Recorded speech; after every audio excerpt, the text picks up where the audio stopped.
హైదరాబాద్ లోని హయత్ నగర్ లో దీక్షా దివాస్ వేడుకలను బీఆర్ఎస్ నేతలు జరుపుకున్నారు. ఈ కార్యక్రమంలో ఎమ్మెల్యే సుధీర్ రెడ్డి పాల్గొని కేసీఆర్ చిత్రపటానికి పాలాభిషేకం చేశారు. ఇవాళ తెలంగాణ స్థితిగతులను మార్చిన రోజుని సుధీర్ రెడ్డి గుర్తు చేశారు. కేసీఆర్ ని మళ్లీ సీఎం చేయాలని ఎమ్మెల్యే సుధీర్ రెడ్డి కార్యకర్తలకు పిలుపునిచ్చారు.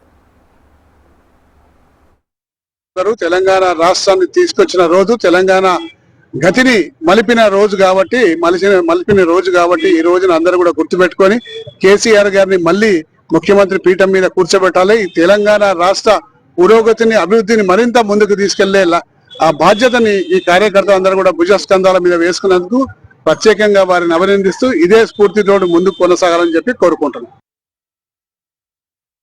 దీక్షా దివాస్ నవంబర్ 29 రోజున కేసీఆర్ సచ్చుడో తెలంగాణ వచ్చుడు అనే నినాదంతో ఈ రోజు బయలుదేరిన రోజు.